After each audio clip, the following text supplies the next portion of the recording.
Time to talk about nonverbal argument. There's so much to discuss today. Super excited to be digging in and going to that space with all of you. So, I'm not going to spend a whole lot of extra time here at the beginning talking fluff.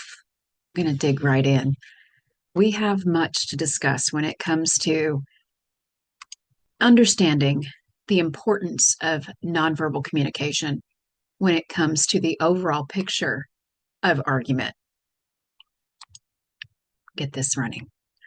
Question that we begin with is this: how often do you argue with someone simply because you misunderstood what they meant in the first place?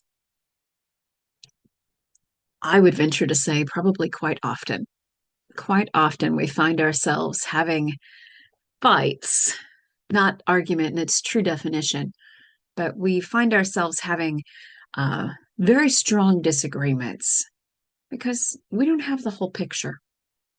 We don't understand the whole situation happening at that time. And I enjoy this picture with this question because we are often going around shooting ourselves in the foot. We think we understand, we think we know. But the reality of the situation is we don't have most often the entire picture of what's happening in the situation. And that's why what we're going to talk about today is so vitally important. So, why does this happen? It usually happens because 93% of communication is nonverbal. 93%. And in ignorance of this, humanity focuses on spoken words, which only account for 7% of communication. It is vitally important to successful future to study and understand nonverbal communication. Do it or don't, right? You do you, boo. Going to keep saying that all through the semester. All I can do is tell you this works for me, and what you decide to do with it, that's up to you. But you need to understand 93% of communication is nonverbal. You can look that information up for yourself. That's not me making up a statistic. That's drawn from multiple psychological websites. So let's take a look a little further here. I love this chart that I found. This says Dr. Albert Mehrabian's 738-55% communication rule. The elements of personal communication. So check out this pie chart and these statistics. Only 7% of communication is spoken words, spoken/written. Only 7%. And it's wild because that's what we focused on the most. 38% of communication is tone of voice, whether that's written or spoken, tone of voice, something we do not pay attention to like we should. And then the remaining 55%, which is over half. I don't even need to say that. I mean, you guys, obvious, right? That's over half. But 55% of communication is body language. How often do you sit down and study body language? What is it that you know about body language? Well, chances are pretty strong that a good number of you watching this video aren't well versed, let's put it that way, well versed in nonverbals. And because of that, we're going to have this talk today. A major part of argument is how we use nonverbals, from the tone of our voice to how we use our body. Both of these things are vitally important. So we're very first going to start today by talking about nonverbal communication and tone. Tone being 38% of communication, written or spoken. 38%. That's a huge number for tone. I found an article by Tommy, I can read, and I know this guy's name. I wish that I could start back over and not say that incorrectly, but I don't want to start all the way over. Tony Robbins. So it's an article by Tony Robbins, Improve Your Tone of Voice in Communication. excellent article. We're going to go through it. The link for it is towards the end. But he has quite a few things to say here regarding tone that are worth considering. I think that Tony Robbins has a thing or two to say about how to be successful, being that he's made an entire career out of teaching people to be successful based on his own ability to use the same information, which has created his own success. So, Tony Robbins, improve your tone in communication. It's not what you say, but how you say it. Tone of voice often means much more than what you say.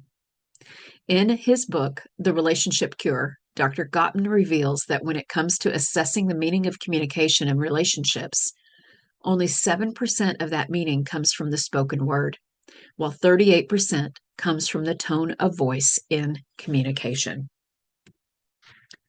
Words that may seem neutral can become provoking if spoken with a sarcastic, demeaning, or contemptuous tone of voice, causing the listener to feel hurt and disrespected. A soft tone of voice is often interpreted as a lack of confidence, but too loud and you'll be seen as aggressive. You want your listener to focus on your words, not be distracted by your demeanor. You need to learn how to watch your tone and use it to get what you want. So within tone, we have pitch, volume, pace, and timbre. And we're going to take a look at each of these here with Tony Robbins. What is the tone of voice in communication?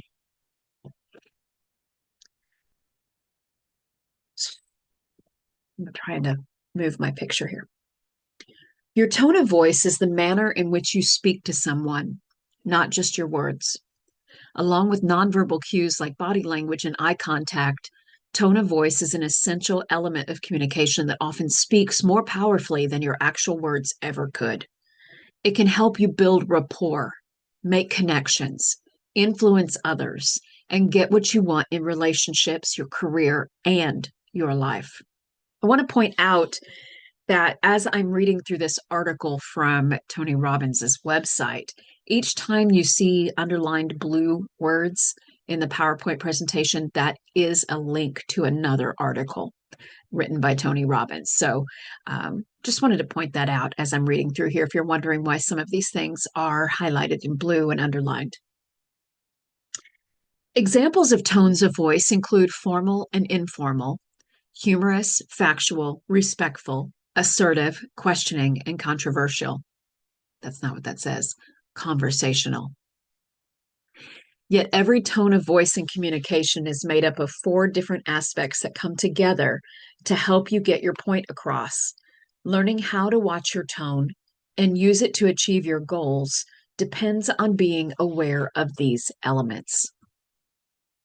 First is pitch.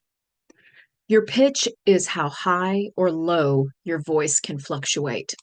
An overly high-pitched voice can suggest immaturity and defensiveness.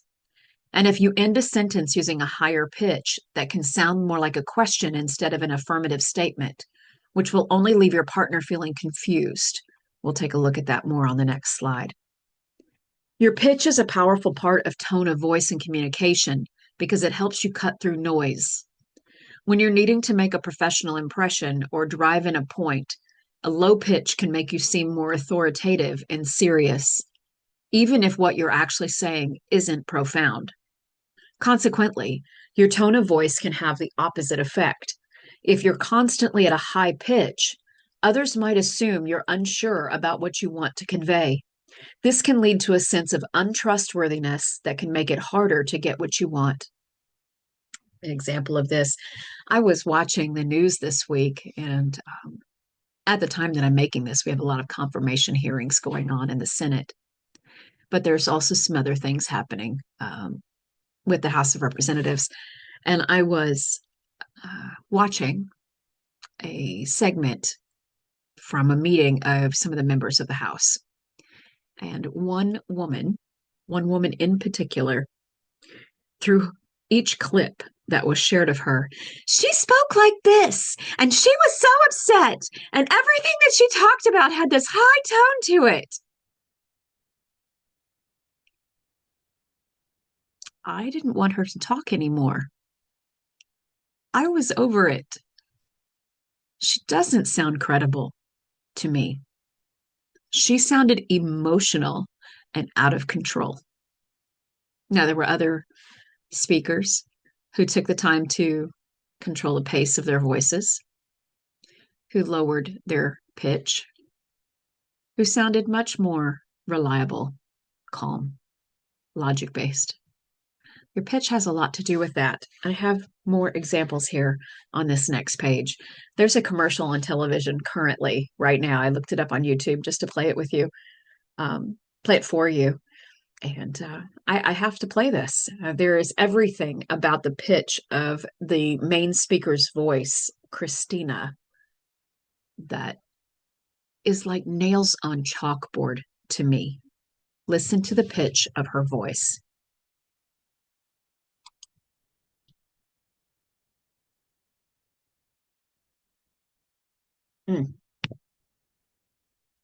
Let me share the computer sound so you can hear it.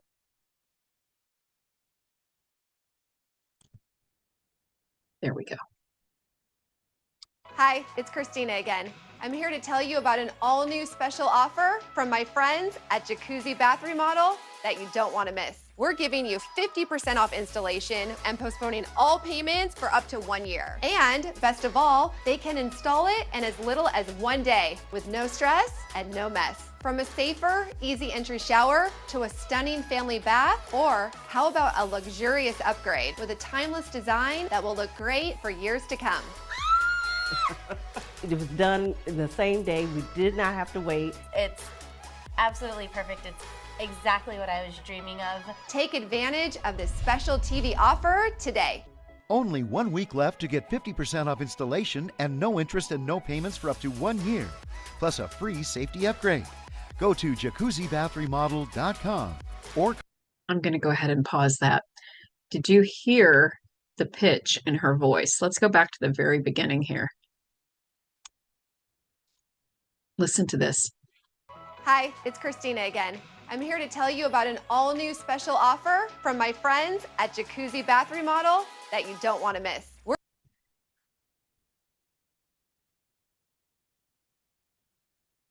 Jacuzzi Bath Remodel that you don't want to miss. We're giving you 50% off installation and postponing all payments for up to 1 year. And best of all, they can install it in as little as 1 day with no stress and no mess. From a safer, easy entry shower to a stunning family bath, or how about family bath? Oh, that commercial hurts my brain. Most every sentence that comes out of her mouth ends in up talk. Just like on the text of the page previous to this, it said, let me go back to that. It says right here, if you end a sentence with a higher pitch, that can sound more like a question instead of an affirmative statement, which will only leave your partner feeling confused. You sound like you're asking questions when you end each sentence with an uptick, with a up talk, with a higher pitch. Today, we're going to talk about nonverbal communication. We're going to encounter a lot of really nice information. We're going to spend some time finding out how to have better soft skills. Oh, not the way to be taken seriously if you are truly wanting to make an impact on the people who are listening to you. Now, I found this video on the right. I want to play this for you. This is a guy talking about tone of voice, specifically talking about pitch. Let's see what he has to say. I ended every sentence on a high pitch. I've been studying communication for the last 10 years, and I'm certain that I'm going to be able to help you solve all of your communication problems. A very common thing we do here in Australia. So if I end my sentences on a lower pitch, watch what happens. I've been teaching communication now for the last 10 years, and I'm certain I'm going to be able to help you solve all of your communication issues. What a crazy difference. And that's just the ending pitch. If you're not aware and you keep ending on a higher pitch, like this, then everyone's going to question your authority. And often we do this in Australia out of a beautiful place because we want to be humble. But I clearly learned something in America. They always end on a lower pitch. We are the best at what we do, even when they're not. But again, they say it with such conviction you believe them. Make sure you end on a lower pitch. Yes, good stuff. Very interesting, isn't it, too, that it's a cultural difference, something we need to keep in mind when it comes to nonverbal communication. Many times we're going to run into the fact that there is a cultural difference between nations and between varying cultures. And he said that in Australia, it's a very normal thing for their culture to do, to end with uptalk, to end the sentences with a high pitch. But people aren't going to take you seriously. You do not sound as confident as when you end your sentences with a lower pitch. Something to think about. Do you want to be taken seriously, or do you want to be disregarded? Sound like you're asking questions when you're not. Something to keep in mind. Now let's talk about pace.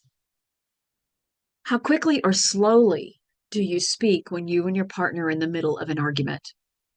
During a presentation at work? In addition to fine-tuning your talking tone, you must be mindful of your pace. When you slow down, you can help your audience understand what you are saying, and they will be better able to absorb your message. However, speaking too slowly can be misconstrued as demeaning and offensive. To really get your message across, focus on articulating and conveying your message as clearly as possible by speaking at a steady, even pace. A good rule of thumb, especially if you're speaking in front of an audience, is to speak at half the speed you normally talk. This helps make sure your tone of voice is clear enough so everyone in the audience can understand. A steady and even pace is powerful because it cultivates focus. It's much easier for your partner or audience to listen if you're speaking slowly. It's a lot harder for a listener to understand what you want to say and stay engaged if you don't watch your tone and instead speak at a fast pace and string words together. So we need to watch our pitch, especially at the end of our sentences. Watch our pitch and watch our pace. I love that it says, speak at about half the pace of your normal speaking voice. My normal speaking voice is very fast. So when I'm talking in front of a group of students, I have to keep this in mind. I have to understand that I need to speak in such a way that students can understand me and can follow along, perhaps even take notes. Volume. This goes without saying. Yelling at your partner will backfire, either by causing an argument or making them retreat from the conversation entirely. This is often how tone of voice affects relationships negatively, but it also applies to conversations with colleagues, family, and anyone else you encounter. Speaking too loudly makes you seem aggressive and insensitive. Instead of raising your voice, if you want to emphasize something, slow the pace of your words. Pause to highlight major points or to give your audience time to take in your point. I don't know about you, but I know what it is to be around a person with no understanding of their volume. We call that a loud talker. Have you been around a loud talker? You know what I'm talking about? This is someone who's completely oblivious to how loud that they are when they're speaking. You're standing right next to them and you're almost bowled over by the volume of their voice. And you don't entirely listen to what they have to say because they sound aggressive or angry, very insensitive to the fact that they're talking so loud and invading your ear space. It's a lot different too when you're speaking with someone who's a low talker and their volume is very low and it's difficult to hear them because they don't talk any louder than this. I encounter this in the classroom from time to time. I have some low talkers in the room, and I have to strain to hear them. We want to be somewhere in the middle. We want to have a good volume. We need to be aware when we're loud, be aware when we're soft, read the situation, know what is appropriate, and do that. Do that which is appropriate for that time. I can be extremely loud. In fact, I can be in a room full of people and not need to speak into the microphone because I know how to use the diaphragm in my gut to project my voice when it's necessary. It's not always necessary, but I try to be aware of the situation that I'm in so that I can project my voice at the appropriate level. Volume is important. Then we have timbre. This is the emotional quality of your tone of voice and communication, the attitude that you bring to what you say. Your audience will use this to build their understanding of what you are saying. Practice managing your voice and taking note of how you sound. Do you sound frustrated, rushed, happy, or sad? This will help you become more aware of the way your attitude is filtered through the inflection of your voice. Emotionally charged words set you apart. One of the most powerful ways to cultivate a powerful tone of voice is to shift your mindset to your heart and let your message shine through your words. Let your words be dressed with your emotion. I like that. I think that's nice. Specifically for me, I try to do this more with positive emotion, excitement, happiness, joy, passion. These different things cloak the message with the feeling, and it translates to the audience. They pick up that feeling, they pick up that vibe. Same can be true when I'm telling a story and I need the audience to feel with me. I need them to hear what I'm saying and feel what I'm saying. I can add emotion to my voice, sadness, sorrow, anger, whatever the emotion is that I need the audience to feel, I can add to my tone, and that is the timbre of my voice. So we need to be careful with our pitch. Pitch is very important. How are we stating the different parts of the sentences? And how are we using our voice to come across as confident or lacking confidence? Certainly not something we want to do in business, is come across as lacking confidence. So we want to pay attention to the pitch of our voices. Pace. Keep in mind the pace. Don't talk too fast. Don't talk too slow. Don't be a turtle. Find that happy medium where the students, the audience, the coworkers are going to be able to understand the words that you say. The next one was volume. Pay attention to your volume. Don't be a loud talker and don't be a soft talker. Be somewhere in the middle. Be able to read the situation so that you know what is important. And timbre. Be aware of the emotional impact that you have just by paying attention to the tone of your voice. What tone are you going to intentionally add to the words that you need to say? Remember, words are 7%. Just words. Tone is 38%. It's a huge, huge number. Big difference between just the words and the tone. The importance of tone of voice when communicating. Whether it's from your parents or during a marketing seminar, you've probably heard something about your tone of voice at some point in your life. But why is this so important? Your tone of voice encompasses your words. It's how you speak and the lasting impression words make on everyone around you. Think of your tone of voice like a personalized vocal fingerprint that distinguishes who you are and can tell others so much about you. Are you confident, positive, interesting, humble, empathetic? Your tone of voice and communication tells people all of that and more. Your tone of voice is powerful because it projects who you are as a person. Your friends, family, clients, and partners are people just like you who respond best to words and phrases that make them feel good. But your tone of voice is at its most powerful in your romantic relationships. While we've always known that tone of voice is an important part of clear communication, just how critical are things like vocal inflection, volume, and pitch when it comes to the health of your relationship? According to a 2015 study that examined hundreds of conversations from over 100 couples during marriage therapy sessions, the ability to watch your tone may be a key indicator of your relationship's success.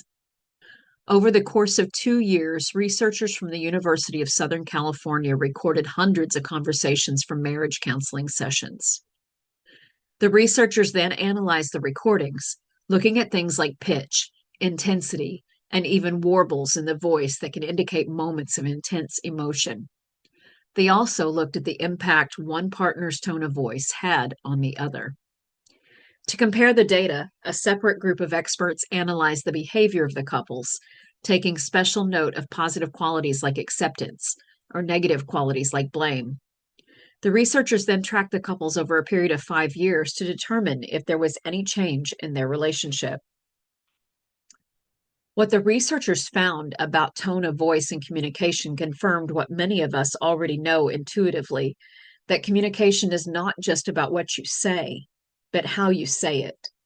And the data showed that studying the couple's voices rather than their behaviors better predicted the eventual improvement or deterioration of the relationship. Psychological practitioners and researchers have long known that the way that partners talk about and discuss problems has important implications for the health of their relationships. However, the lack of efficient and reliable tools for measuring the important elements in those conversations has been a major impediment in their widespread clinical use. These findings represent a major step forward in making an objective measurement of behavior practical and feasible for couple therapists, said collaborator Brian Baucom of the University of Utah. It's easy to assume others know what we're saying. This can raise issues and lead to situations where important feelings or emotions weren't discussed. Instead of retreating backward and going through the motions of communicating, step forward and practice mindfulness about your tone of voice and communication and how it influences others. Becoming aware of the words that you use and the type of emotion you give off when speaking is a powerful way to remain present when communicating with your partner. It's in these moments of authenticity where barriers break down and you both can really share how you feel. The importance of tone of voice when communicating can't be overstated. If you want to get ahead in your career, build extraordinary relationships, raise a healthy family, and create deep, lasting friendships, you must become aware of your tone of voice and how it affects your life. At the bottom here on this screen is the link for that article. I have also given you that article on Blackboard so you can read it for yourself. Save it, use it, whatever. Refer back to it. Here's another Tony Robbins quote. No matter how many mistakes you make or how slow you progress, you're still way ahead of everyone who isn't trying. Yes. Another one. The only problem we really have is we think we're supposed to not, or we're not supposed to have problems. Problems call us to a higher level. Face and solve them now. Thank you, Tony. If you do what you've always done, you'll get what you've always gotten. Absolutely. I like the way Patrick says it. If nothing changes, nothing changes. It's another little Patrickism for you, straight from my home. If nothing changes, nothing changes. Quote from Desmond Tutu. Do not raise your voice. Improve your argument. It's a drop the mic statement if I ever heard one. Don't raise your voice. Improve your argument. Yes. calm, courteous process where we identify a subject of current or possible debate, where we gather evidence and present our claims using opposing perspectives with the goal to cause others to think and feel. It's not about winning. It's about thought. It's about feeling. It's about spreading information. Argument. And tone is an important component of that, whether it's written or spoken. So the Tony Robbins article really focuses on spoken tone, but our written tone is just as important. Your tone comes through in your writing. You can sound angry. You can sound happy. Word art is a major part of our written argument having tone. We can write in all caps, and that comes across as yelling, right? We can write in all lowercase. That's going to come across as soft. We can do bold print. We can do italics. These different things add to our expression of tone in our writing. Something to think about when you are presenting argument. How do you want to come across? How do you think you come across? Maybe you want to ask someone, how's your tone? Now, let's talk about nonverbal communication and body language. Oh, this is the fun part. Not that that wasn't fun. That's fun. It's highly interesting to talk about tone. But body language, y'all, it's 55% of communication, and we don't know much about it. No wonder we fight so much. No wonder we have so many disagreements, ugly situations, miscommunications, divorces. Could go on and on here. So much has to do with learning how to read body language, and not just read it, but use it.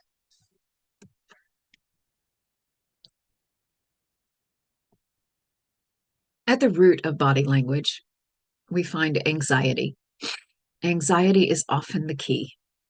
When people lie, are overwhelmed, and face hardship or conflict, they feel stress. When we feel stress, adrenaline floods the body, the heart beats faster, muscles tense, blood vessels dilate or contract, pupils shrink, and breathing comes faster. It is a physiological reaction. Oftentimes, our body language is subconscious. Things that we do, we don't even realize we're doing, but your body tells on you. The body never lies. Let me pull my picture up just a little higher here. The body never lies. It always gives away what it's feeling. In August 2009, Bill Maher made an appearance on The Tonight Show with Conan O'Brien. Soon the topic moved to President Obama's proposed health plan. O'Brien was visibly uncomfortable. Maher's mouth was tense. What we need is a progressive party in this country, Maher said. We don't have it. This was followed by a tight lip compression aroused by his anger. O'Brien looked down, palms up in a submissive pose, shoulders hunched, and downward mouth conveying defeat and submissiveness. He paused momentarily, wondering where his power had gone. Did I hurt you? Maher asked, gently touching him while pulling the ultimate power play and leaning forward in a pacifying gesture. You look crestfallen. O'Brien responded, No, you didn't hurt me. I have my own views. Too late, however. O'Brien had already lost his power. That is from a book by Tanya Ryman. Tanya Ryman is a body language expert. I used to follow her quite a bit, but that was from her book, The Yes Factor. That's right. It's The Yes Factor. Page 121 to 122, she talks about this situation here where Bill Maher is aggressive, and you can see it in his body language, and Conan O'Brien just succumbed to it. We tend to do that in situations where one person, their body language is stronger. We tend to respond by our body language being submissive. It's very interesting power plays that can occur, and you might not even be aware that they're happening. So let's talk about our hands. Things to know about the hands. Open palms indicate that a person is relaxed and comfortable. Here I am. I have nothing to hide. This is a trust me gesture, a favorite among scammers. So having open hands, whether they're down on the desk, they're up in the air, facing a person, if the palms of the hands are visible, this is indicative of you can trust me. Palms down or closed. This is the way it is, and this is how it's going to be. This demonstrates control. So think about it. Pay attention when people are talking and you're out and about, whether it's your family, your siblings, your friends, your coworkers, wherever you are, watch your professors. When we are open, our palms are up. They're facing, they're visible. When we are wanting to be in control, we are going to have those palms down, and we will do these kind of motions to indicate, I've got this. Rubbing hands on the outside. This is an expectancy rub. Your palms are sensitive to pressure, and rubbing them together causes heat, literally warming us up to an idea. This is, I've got something in the works. I'm working something up. Rubbing hands on the inside. Now, to be quite honest here, we've got the outside expectancy rub on the inside. That's nerves. We're rubbing on the inside. That's nerves. We're trying to calm ourselves down. Outside, expectancy rub. Inside, nerves. Steepling. Pay attention to people who steeple their hands. This means I'm in control.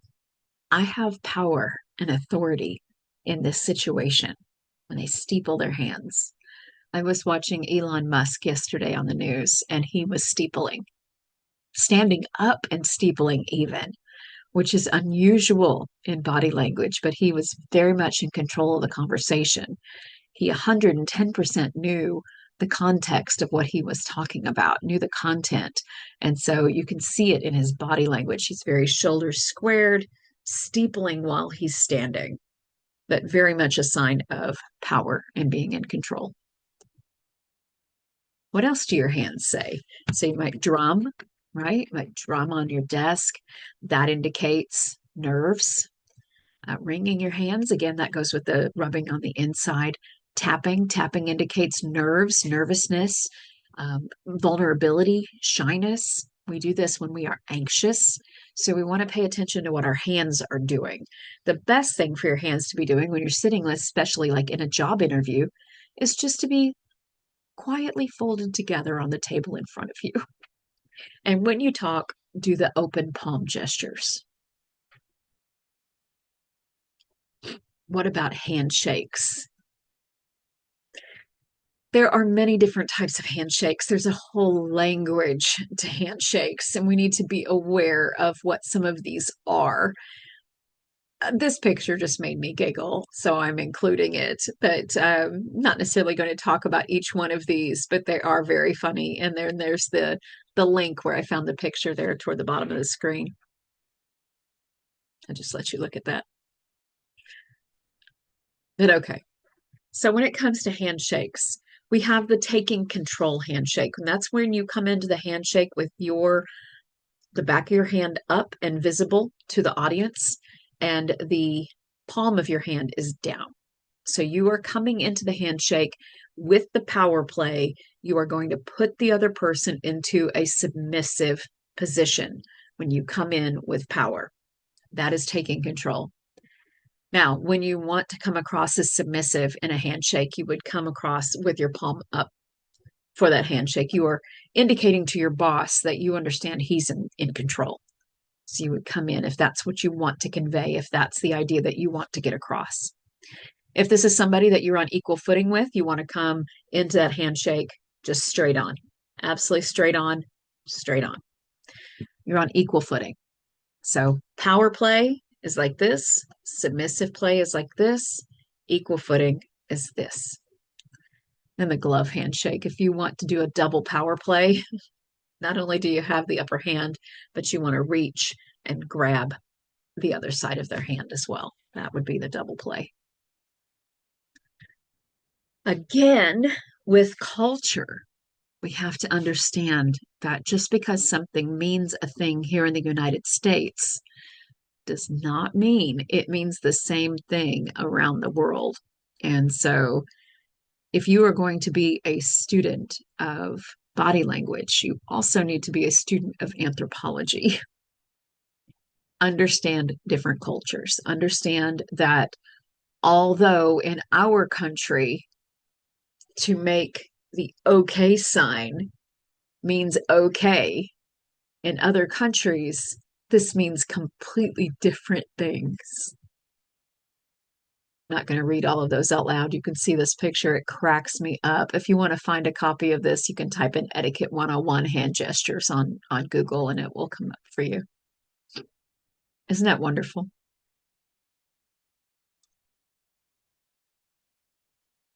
It's absolutely wonderful. Love that chart. All right. Let's talk about hands and arms. So the first one here, you're talking to someone and their hands are in their pockets. This is somebody who's not open. This is someone who's feeling perhaps vulnerable and doesn't want to be open to you or to what it is that you have to say. Something else you want to keep in mind with that, there's always a converse of this, right? So here's what the action in someone else portrays. But then when you're doing it yourself, you want to be aware of how you're coming across. So if you don't want to come across as being closed, keep your hands out of your pockets. I catch myself doing this when I'm leading class at time to time. I will find myself with a hand in my pocket. And I have to ask myself, why are you doing that? What is it about this topic that you're feeling uncomfortable about? I did it this morning. I was teaching class this morning and I was feeling uncomfortable about the topic because it was repetitive. And when I had put together the PowerPoint, I did not realize how repetitive it was. But as I'm giving this information, I'm using my clicker, I'm going through the slides, I realized my left hand is in my pocket. And I had to ask myself, what are you doing? You are giving off this idea of being closed. And so I had to take my hand out of my pocket and kind of adjust the way that I was talking and adjust the situation for myself.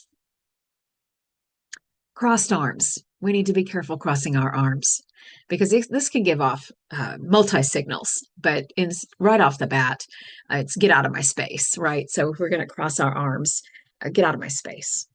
It may be a comfort gesture, but how does it come across? And so you might just be cold and you might legit just be crossing your arms because you're cold.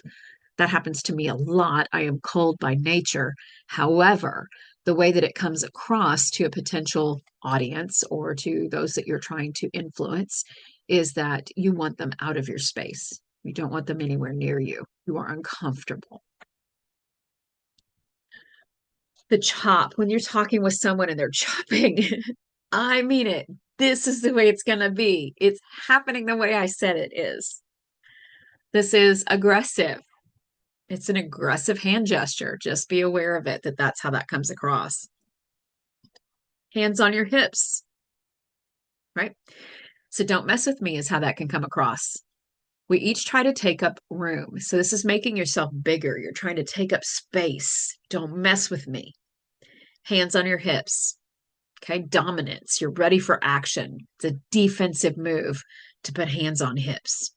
Now, let me stand up and I can show you exactly what I'm doing with my hands. So this motion is what we're talking about with fingers forward. It's a completely different thing than putting your hands on your hips backward. So we're doing it this way. This is don't mess with me. This is dominance. This is a completely different thing altogether. That's pushing your chest out, which can indicate confidence. It can also indicate that you are hiding your hands for some reason.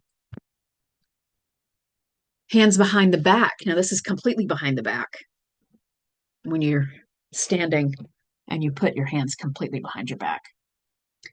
You don't intimidate me. That's how that can come across.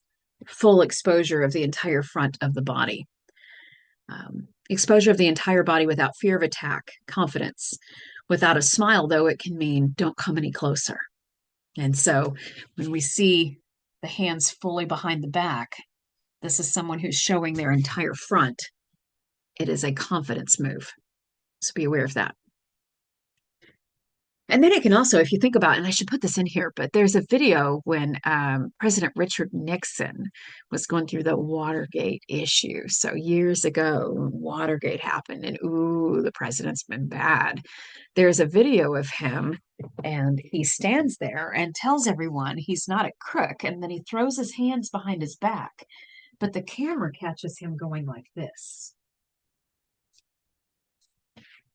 And that's a self-comforting gesture when you are rubbing yourself in some place.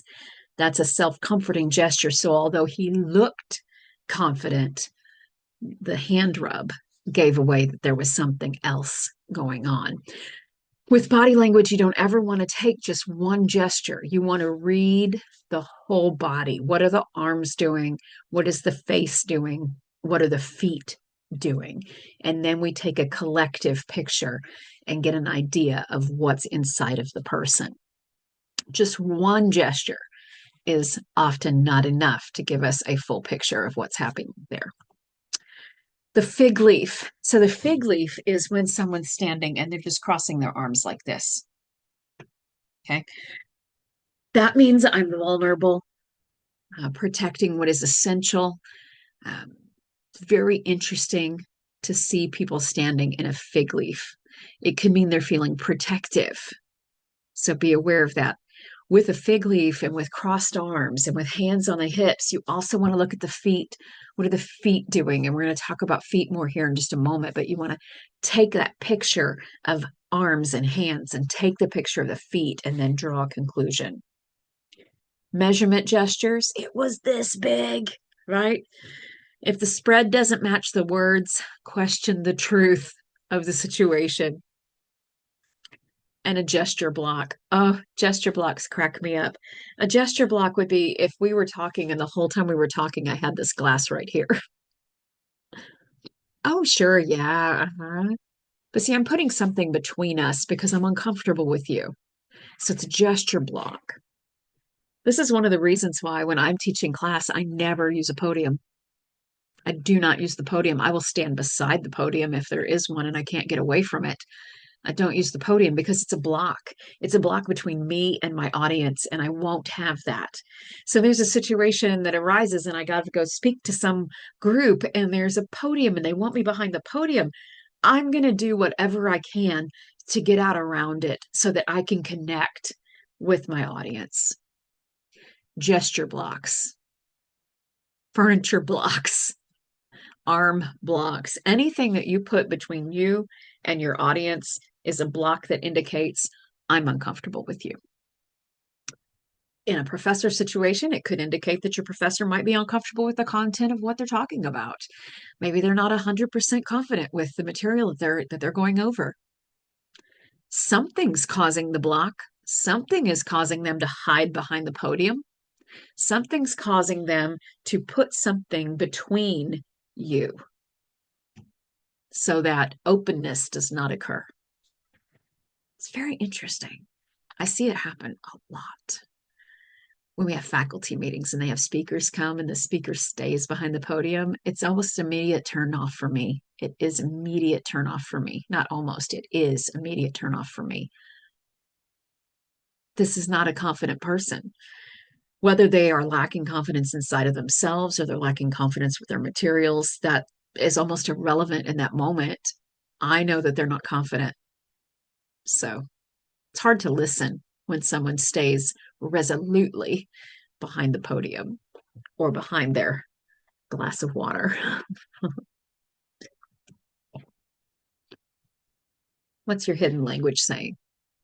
So here we see hand gestures coupled with foot gestures. And I am going to talk quite a bit more about foot gestures here in just a moment because the feet are life. Feet are everything. We'll get to that. Here we go. Legs and body. If someone is standing with their legs shoulder width apart, they are comfortable. This is the nitty gritty. This is what we really need to pay attention to. Yes, be aware of what the arms are doing, but then look at the feet. If someone is standing with legs shoulder width apart, they are comfortable. This is someone who knows or is comfortable with the situation. Their feet are facing the person they're speaking to. They're comfortable, and you can tell that. If the legs are wider than shoulder width, this is confidence and being grounded in position to show they are in control. So when you're talking to someone and their stance widens, they are confident, they feel grounded, they feel in control. So be aware of that. Comfort is shoulder width apart. Confidence, being grounded, being defensive, is a wider stance than shoulder width. So you have to kind of draw a conclusion there. What are their arms doing? So let's say that the legs are more than shoulder width apart. They've widened that stance and their arms are crossed. This is probably someone who's feeling defensive. Now, if they're doing the chop with that motion, this is someone who's definitely feeling aggressive.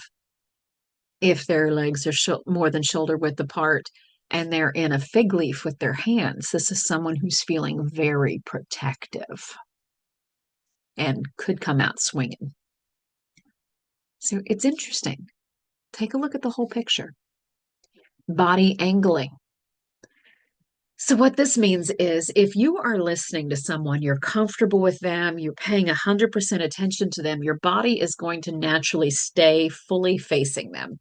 Your feet will be pointing towards them. You will be facing them.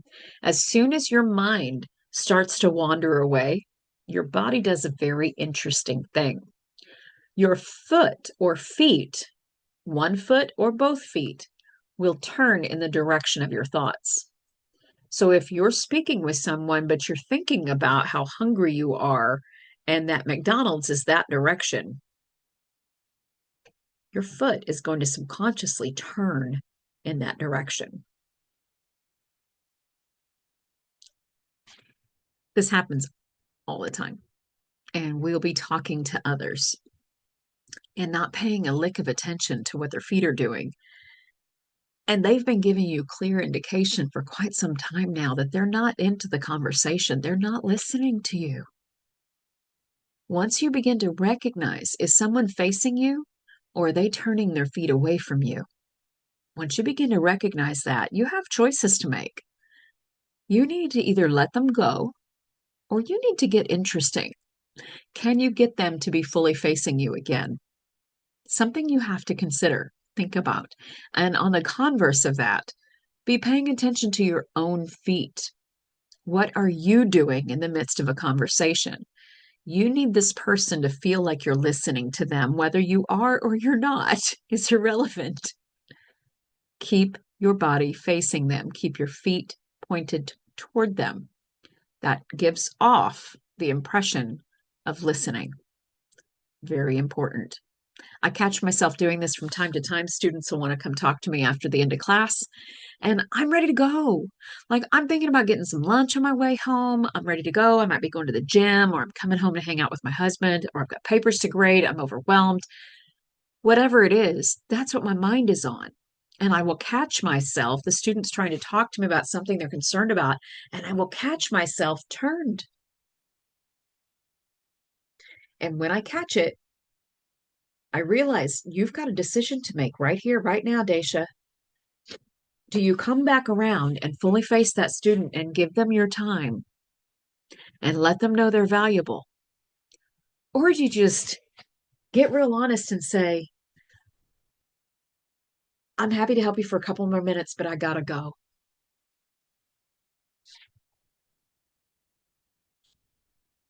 Feet. Pay attention to feet. So body angling, the conversation is over when someone starts to move away from you. We tend to directly face people that we like.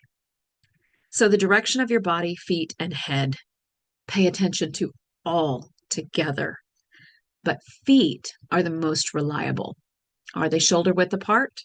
Have they widened their stance? And I don't have it here, but it should be here, is when someone draws their feet together, when their ankles are now touching.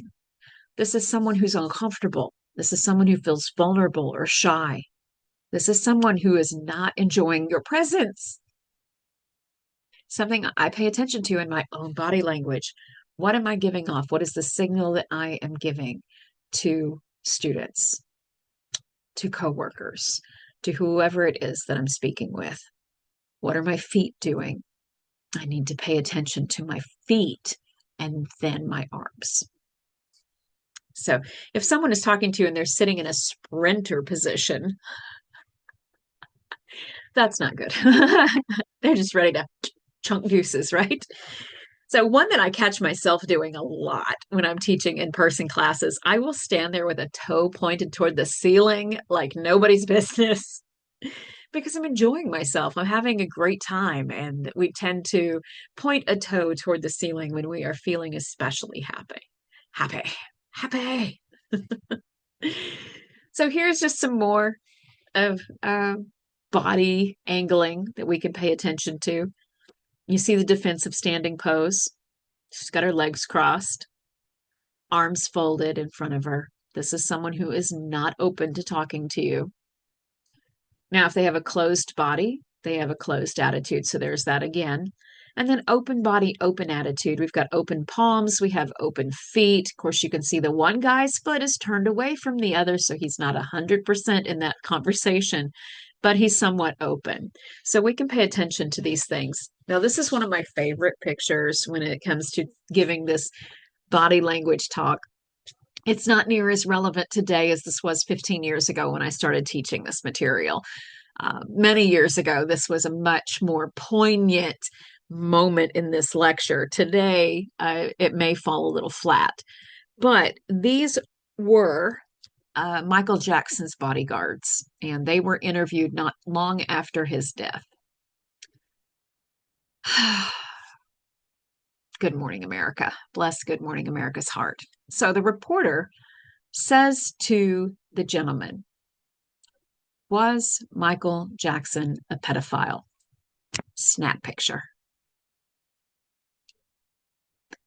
Look at their reactions. The guy on the left, man, he's got a tight lip compression. He's angry. How dare you ask that question? He just died. You can also see, look at his thumbs. His thumbs are hidden down inside of his hands. He's trying to control himself. He has physically put his thumbs inside of his hands so he can hold. He can hold. He's trying to hold himself together. This dude is mad. Then the guy in the middle, his eyes are averted. He's looking down.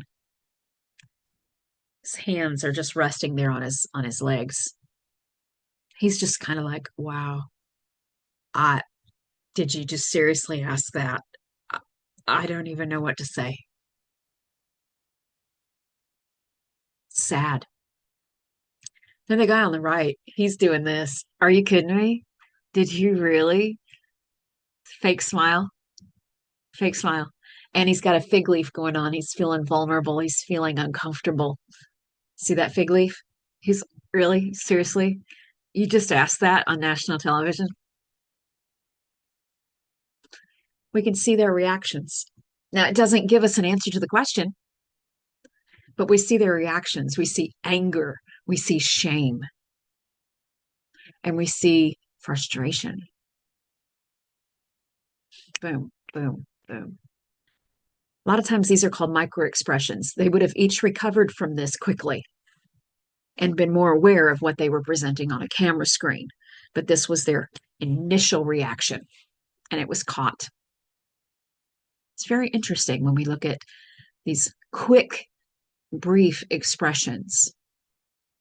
A little bit later, we'll see that those are referred to as micro expressions. Our eyes say so much about us And that leads me to this next section, which is pretty cool. Pretty cool. Just talking about our brain, our brain and how it works. This is the NLP practitioners website, and there they discuss the visual, audio, kinesthetic, olfactory, gustatory systems. And I do want to read through this because this is really fascinating to me. Early researchers of neurolinguistic programming noticed that people have experiences of their worlds, which they store in their brains as visual, auditory, kinesthetic, and olfactory and gustatory representations. If you think of a pleasant memory, you can't help recalling a very specific set of images, sounds, feelings, smells, and taste sensations that represent that specific memory. Each memory has a specific set of these representations, which is how we can tell the difference between one memory and another. In NLP, we learn that when we access these V's, A's, and K's, we predictably move our eyes in specific observable directions, which seem to correspond with the neural pathways in our brains that process or store these kinds of sensory information. When we look up, we generally connect with pictures. Moving the eyes down seems to connect us with kinesthetic sensations, feelings, and our own self-talk. Moving the eyes left and right horizontally at the midline of sight seem to invoke our auditory channels. Check out the interactive eye access cues game above to learn more of the fascinating subtleties of this eyes neurology connection. So I've given you a link here at the bottom of the screen for this website. They have a game that you can play where it will give you scenarios or questions, and you can learn by trial and error where the eyes go with that particular type of statement. Like, where do we access that information from our neural pathways? Our eyes will move to those spaces. It's fascinating. So the game is like this. It gives you different statements, like I said, and then the eyes will move into the right places, or it will let you choose where the eyes should move, and it'll tell you if you're right or wrong. It's pretty fascinating, but this is a chart that goes along with this site as well. We're not gonna do this right now, but you're more than welcome to open up this information on your own time and click especially here where it says, how can you use this information to your advantage? Well, it's absolutely tied up in nonverbal language. It's fantastic. Just reading eyes can be something that you can get good at. Watch where people's eyes go when you ask them questions. It will give you an indication of what type of communicator they are. Are they visual? Are they kinesthetic? Are they auditory? So that you know better how to connect with them. Once you figure out how to connect with a person based off of just eye movements, things that we don't pay attention to at all when we are communicating. Once you discover who's a visual and who's an auditory and who's a kinesthetic, you can begin to change and adjust the words that you use to be language they will hear. So, what do you say to a visual? Can you picture that? Just envision this. This isn't what it appears to be. Look at it. Visual related words. Now, what would you say to an auditory individual if you discover that this is a person who accesses the majority of their language from looking right and left? They're very auditory, motivated, very sound centered. You can hear yourself now. Tone this contract down. Hear me out, will you? That sounds right to me. Use sound related words when you are dealing with someone who is auditory. And then kinesthetic, people who are touch centered. If you want to connect with them, you could say, you feel me? Or this feels right. Can you grasp this concept? Are you motivated? Before moving on, let's touch on the subject. We want to connect with people. We can learn about them from watching the eyes access information. Isn't that cool? So Cool. And that's just touching the iceberg with a little bit of this information. There's so much more out there. Mimicking, this whole idea of mimicking, a lot of sales companies will teach their employees how to mimic. I was talking about this in class one day, I'll never forget, at Vattle Rock College. And a young woman in the room, she said to me, Miss Stacia, I just got a job at Best Buy, and they put us through that kind of training. We had to learn to mimic the people that came through our lines. I was like, drop the mic, lesson learned. Everybody's happy now. We all know what to do, right? Mimic.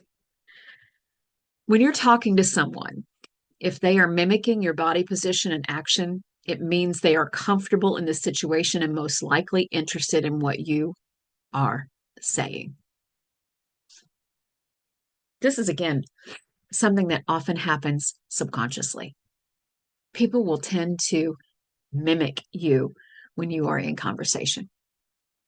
And this is something that you, as a salesperson in your job field, whatever it is that you're doing, you can intentionally mimic someone that you're trying to connect with. Intentionally, subtly mimic their body language movements and create a bond.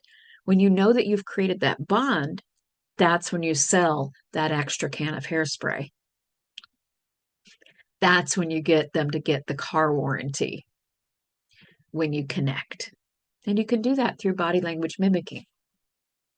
So, whatever the gesture, you can replace the negative ones with others that will build instead of destroy rapport. And you'll be able to see behind what people are saying and read their true intentions. And that comes from The Yes Factor by Tanya Ryman. The look of a lie that everybody here wants to know, what does it look like when someone lies? How can I catch someone in a lie? Right? We all want to know that. So let's take a look at different aspects of what a lie looks like. I'm just going to pop all of these up here. Oh, they don't want to pop up here. Here we go. There we go. Increased swallowing. Someone who has a dry mouth. She says as she takes a drink of water. Rapid, shallow, irregular breathing, because there's a chance of getting caught, so they run faster. A block of emotions, a poker face or a block face. Keep it glued until you've assessed the other person, right? So a stone face. Flushing anywhere in the body. Anxiety busts blood vessels. So this can be true with a lot of people, but with someone like me who has rosacea, probably not indicating a lie. I probably ate something spicy for lunch. Or I laughed too hard. or lots of different reasons why my face would flush. But normal people, if their faces are flushed, it's indicative of anxiety. Well, why does that person have anxiety? Did they just tell a whopper?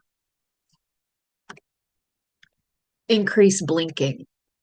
That's the brain working quickly to come up with a story. Blink rate for most is uncontrollable. So when someone's lying, their blink rate's going to be faster. That's interesting. Time takers. When someone is hemming and hawing, they're adjusting their glasses, they're fake coughing, they're pretending something's in their eye. They say, well, they're giving themselves time to formulate a response. Hands to mouth. That could be, but it also could just mean that someone has something to say and they're unwilling to say it. So we have to look at the whole picture. Fingernail biting. Touching the nose. Oh my goodness. People that touch their nose a lot, that's indicative of potential lies. And the reason for that is when we lie, our nerves get flared. And there are a lot of nerve endings in the base of the nose, right here on the end of the nose. And so if that gets itchy, could be indicative of someone who's not telling the whole truth. Fewer body movement, someone who's trying to control their body language really, really tight, and that's not normal for them. Increased body movement, someone who's normally rather together and controlled, and now all of a sudden they're just like all over the place, like they're trying to convince you of something. It's outside the norm. Sweating, sometimes again, physiological response. If someone isn't normally a sweater and now all of a sudden they're sweating after they've told you a story, could be indicative of a lie. Mixed signals, mouth and body. Oh, it's one of my favorites, right? Bill Clinton. Bill Clinton, a few years ago, you can look this clip up for yourselves. He says the words, I did not have sexual relations with that woman, except the whole time he's saying, I did not, he's shaking his head, yes. I did not have sexual relations with that woman.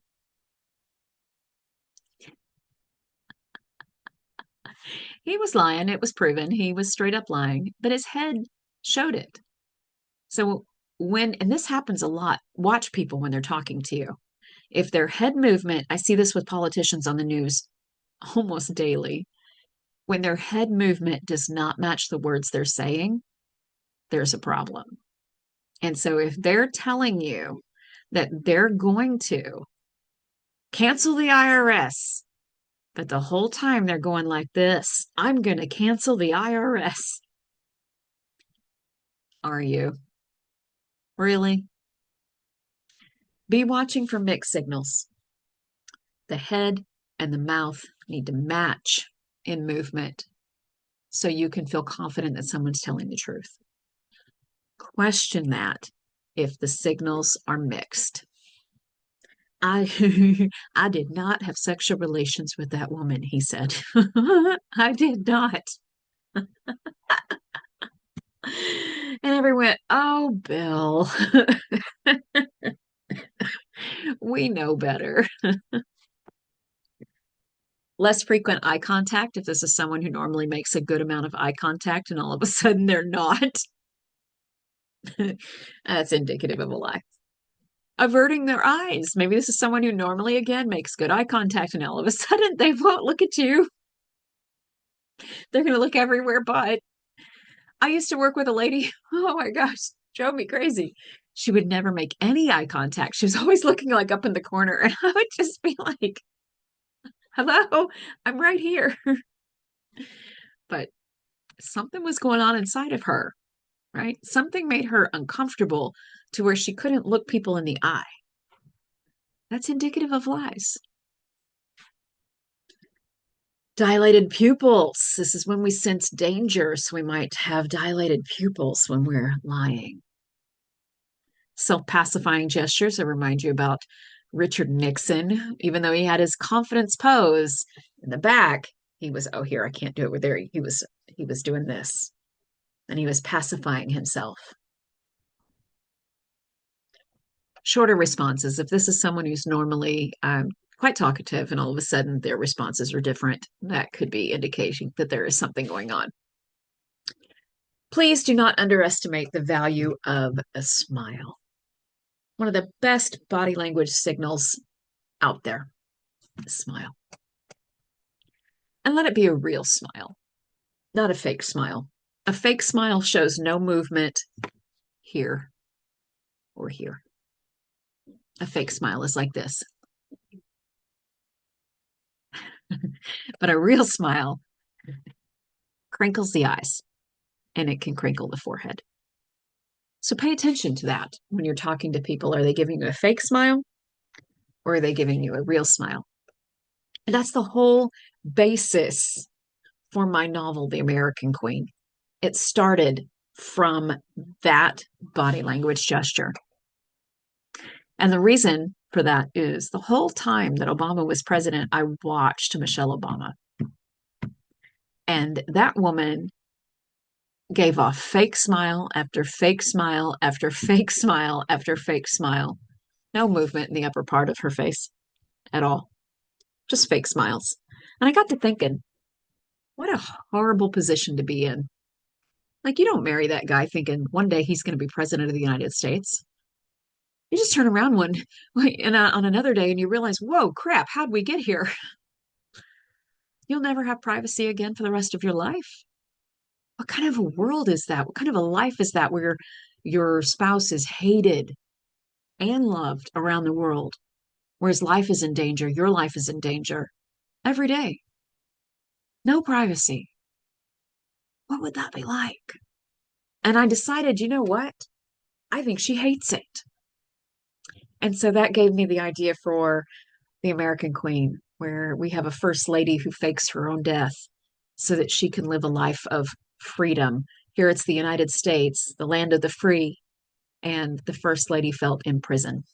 And so she fakes her death and tries to live a life of quote unquote freedom, only it doesn't last. So, amazing. You never know what's going to be an inspiration for another idea. So, smiles, very important. So, let's stick with the face for a moment here. Do you know the human face is capable of making over 3,500 different facial expressions, according to leading body language researcher, leading psychologist, Dr. Paul Ekman? I've given you his website here and just a little bit of information about him. Dr. Ekman was named one of the 100 most influential people in the world by Time magazine and ranked 15th among the most influential psychologists of the 21st century.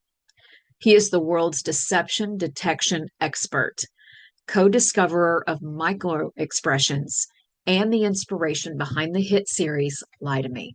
So Dr. Paul Ekman traveled all over this globe doing facial expression research, whether it was with large groups of people or tribes in Papua New Guinea. He traveled the entire globe and did this research, coming up with the fact that there are over 3,500 different facial expressions possible. However, only 7 of them are universal worldwide. 7 that we do the same no matter the culture we come from. Very interesting. That means that 3,493 of them are based on our culture, how we're raised, what we're taught. And we just instinctively, to some degree, understand those. Now, those of us that are taught how to read them and taught about them, and we take that information in, we have a better chance of having effective communication. When we don't take the time to learn about these things, we're going to misread one another on a regular basis and continue to be fighters for the rest of forever. So Paul Ekman has done all this amazing research. Like it says there, he's the world's deception detection expert. The FBI, police departments all over have brought him in over the years to help them solve cases. And as a result of that, somebody got the great idea to make a television show based on Paul Ekman. And it is called Lie to Me. It stars Cal Lightman. This was several years ago. You can now see the episodes. I think the next slide tells where you can watch it. But it was a show that had 3 seasons. Excellent show. I love the show. And Paul Ekman said, yes, you can make a TV show about my life. However, I will be the science consultant on the show, so I can ensure that anything that you say is based on my research. And so you get to watch this TV show now along with me and be entertained. But at the same time you're being entertained, you can know that you are learning, and you are learning about body language, because if it's on the show, Paul Ekman has researched it and okayed it to be in that show. So I've got a small clip for you here, just a small clip of one episode, and I want to share this with you because it's very interesting. And you guys have nothing to do on the weekend, highly recommend you look for that show and give it a little watch. So there are 3 seasons of Lie to Me. I looked, and last I looked, Hulu, Amazon Prime, Disney Plus. That's what Google told me. Paul Ekman approved everything in the series. And so be entertained and educated at the same time. And so here are, according to Paul Ekman's research, these 7 facial expressions that are universal. The other 3,493 of them are based upon our culture. So fear, contempt, disgust, anger, sadness, happiness, and surprise, we show the same no matter where we live on this planet. Very interesting. And now, not that all of this hasn't already been awesome. Here's something that has the potential to change everything for you. Now, I encountered Amy Cuddy and this video, this very same video, 2012, I believe it was. A friend of mine came over. He was like, oh, you have to watch this video that I watched. And so I did, and I've been showing it to students ever since.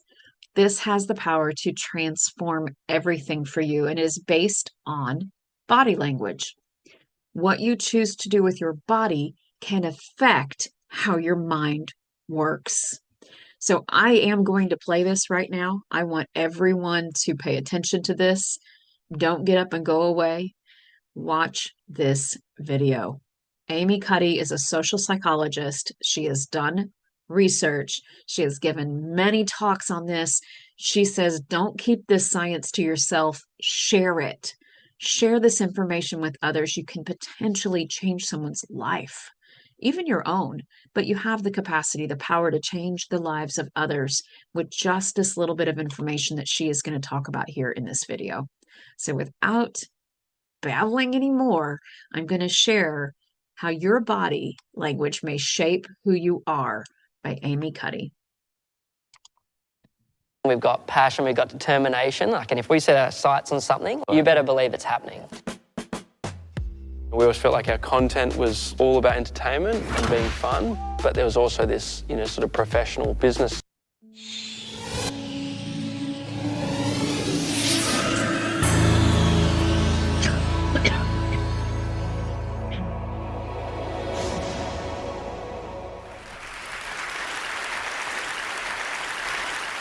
So I want to start by offering you a free, no-tech life hack. And all it requires of you is this, that you change your posture for 2 minutes.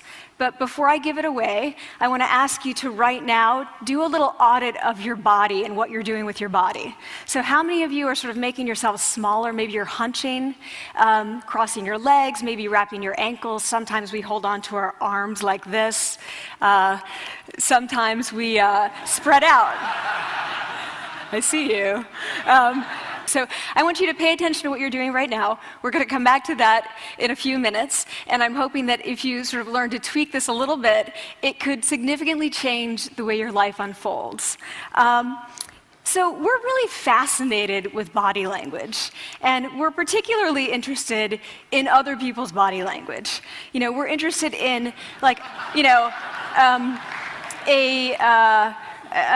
an awkward interaction or a smile or a contemptuous glance or maybe a very awkward wink or maybe even something like a handshake. Here they are arriving at number 10 and look at this lucky policeman gets to shake hands with the President of the United States. Oh, and here comes the Prime Minister of it. No.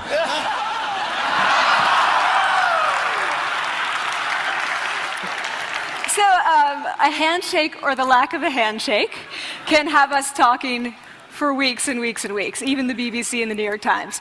So obviously, when we think about nonverbal behavior or body language, but we call it nonverbals as social scientists, it's language. So we think about communication. When we think about communication, we think about interactions. So what is your body language communicating to me? What's mine communicating to you? And there's a lot of reason to believe that this is a valid way to look at this. So social scientists have spent a lot of time looking at the effects of our body language or other people's body language on judgments. And we make sweeping judgments and inferences from body language. And those judgments can predict really meaningful life outcomes like who we hire or promote, who we ask out on a date. For example, Nalini Ambady, a researcher at Tufts University, shows that when people watch 30-second soundless clips of real physician-patient interactions, their judgments of the physician's niceness predict whether or not that physician will be sued. So it doesn't have to do so much with whether or not that physician was incompetent, but do we like that person and how they interacted? Even more dramatic, Alex Todorov at Princeton has shown us that judgments of political candidates' faces in just 1 second predict 70% of US Senate and gubernatorial race outcomes. And even, let's go digital, emoticons used well in online negotiations can lead you to claim more value from that negotiation. If you use them poorly, bad idea, right? So when we think of nonverbals, we think of how we judge others, how they judge us, and what the outcomes are. We tend to forget, though, the other audience that's influenced by our nonverbals, and that's ourselves. We are also influenced by our nonverbals, our thoughts and our feelings and our physiology. So what nonverbals am I talking about? I'm a social psychologist, I study prejudice, and I teach at a competitive business school. So it was inevitable that I would become interested in power dynamics. I became especially interested in nonverbal expressions of power and dominance. And what are nonverbal expressions of power and dominance? Well, this is what they are. So in the animal kingdom, they are about expanding. So you make yourself big, you stretch out, you take up space, you're basically opening up. It's about opening up. And this is true across the animal kingdom. It's not just limited to primates, and humans do the same thing. So they do this both when they have power sort of chronically, and also when they're feeling powerful in the moment. And this one is especially interesting because it really shows us how universal and old these expressions of power are. This expression, which is known as pride, Jessica Tracy has studied, she shows that people who are born with sight and people who are congenitally blind do this when they win at a physical competition. So when they cross the finish line and they've won, it doesn't matter if they've never seen anyone do it, they do this. So the arms up in the V, the chin is slightly lifted. What do we do when we feel powerless? We do exactly the opposite. We close up, we wrap ourselves up, we make ourselves small. We don't want to bump into the person next to us. So again, both animals and humans do the same thing. And this is what happens when you put together high and low power. So what we tend to do when it comes to power is that we complement the other's nonverbals. So if someone's being really powerful with us, we tend to make ourselves smaller. We don't mirror them, we do the opposite of them. So I'm watching this behavior in the classroom, and what do I notice? I notice that MBA students really exhibit the full range of power nonverbals. So you have people who are like caricatures of alphas, like really coming into the room, they get right into the middle of the room before class even starts, like they really want to occupy space. When they sit down, they're sort of spread out, they raise their hands like this. You have other people who are virtually collapsing when they come in. As soon as they come in, you see it. You see it on their faces and their bodies, and they sit in their chair and they make themselves tiny, and they go like this when they raise their hand. I noticed a couple things about this. One, you're not going to be surprised, it seems to be related to gender. So women are much more likely to do this kind of thing than men. Women feel chronically less powerful than men, so this is not surprising. But the other thing I noticed is that it also seemed to be related to the extent to which the students were participating and how well they were participating. And this is really important in the MBA classroom because participation counts for half the grade. So business schools have been struggling with this gender grade gap. You get these equally qualified women and men coming in, and then you get these differences in grades, and it seems to be partly attributable to participation. So I started to wonder, okay, so you have these people coming in like this, and they're participating. Is it possible that we could get people to fake it, and would it lead them to participate more? So my main collaborator, Dana Carney, who's at Berkeley, and I really wanted to know, can you fake it till you make it? Like, can you do this just for a little while and actually experience a behavioral outcome that makes you seem more powerful? So we know that our nonverbals govern how other people think and feel about us. There's a lot of evidence, but our question really was, do our nonverbals govern how we think and feel about ourselves? There's some evidence that they do. So, for example, when we smile when we feel happy, but also when we're forced to smile by holding a pen in our teeth like this, it makes us feel happy. So it goes both ways. When it comes to power, it also goes both ways. So when you feel powerful, you're more likely to do this, but it's also possible that when you pretend to be powerful, you are more likely to actually feel powerful. So the second question really was, so we know that our minds change our bodies, but is it also true that our bodies change our minds? And when I say minds, in the case of the powerful, what am I talking about? So I'm talking about thoughts and feelings and the sort of physiological things that make up our thoughts and feelings. And in my case, that's hormones. I look at hormones. So what do the minds of the powerful versus the powerless look like? So powerful people tend to be, not surprisingly, more assertive and more confident, more optimistic. They actually feel that they're going to win even at games of chance. They also tend to be able to think more abstractly. So there are a lot of differences. They take more risks. There are a lot of differences between powerful and powerless people. Physiologically, there also are differences on two key hormones, testosterone, which is the dominance hormone, and cortisol, which is the stress hormone. So what we find is that high-power alpha males in primate hierarchies have high testosterone and low cortisol. And powerful and effective leaders also have high testosterone and low cortisol. So what does that mean? When you think about power, people tended to think only about testosterone because that was about dominance. But really, power is also about how you react to stress. So do you want the high-power leader that's dominant, high on testosterone, but really stress reactive? Probably not, right? You want the person who's powerful and assertive and dominant, but not very stress reactive, the person who's laid back. So we know that in primate hierarchies, if an alpha needs to take over, if an individual needs to take over an alpha role sort of suddenly, within a few days, that individual's testosterone has gone up significantly and his cortisol has dropped significantly. So we have this evidence, both that the body can shape the mind, at least at the facial level, and also that role changes can shape the mind. So what happens, okay, you take a role change, what happens if you do that at a really minimal level, like this tiny manipulation, this tiny intervention? For 2 minutes you say, I want you to stand like this, and it's going to make you feel more powerful. So this is what we did. We decided to bring people into the lab and run a little experiment. And these people adopted for 2 minutes either high power poses or low power poses. And I'm just going to show you 5 of the poses, although they took on only 2. So here's one, a couple more. This one has been dubbed the Wonder Woman by the media. Here are a couple more. So you can be standing or you can be sitting. And here are the low power poses. So you're folding up, you're making yourself small. This one is very low power. When you're touching your neck, you're really kind of protecting yourself. So this is what happens. They come in, they spit into a vial. We, for 2 minutes, say, you need to do this or this. They don't look at pictures of the poses. We don't want to prime them with the concept of power. We want them to be feeling power, right? So 2 minutes they do this. We then ask them, how powerful do you feel on a series of items? And then we give them an opportunity to gamble. And then we take another saliva sample. That's it. That's the whole experiment. So this is what we find. Risk tolerance, which is the gambling.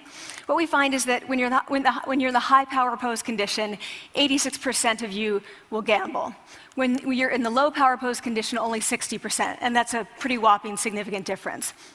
Here's what we find on testosterone. From their baseline when they come in, high power people experience about a 20% increase.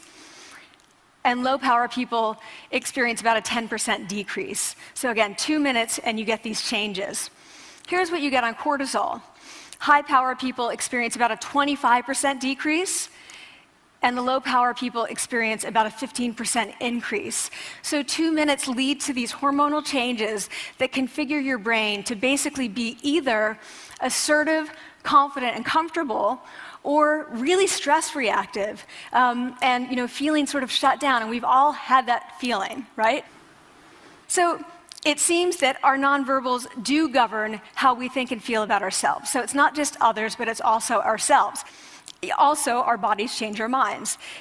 But the next question, of course, is, can power posing for a few minutes really change your life in meaningful ways? So this is in the lab, it's this little task, it's just a couple of minutes.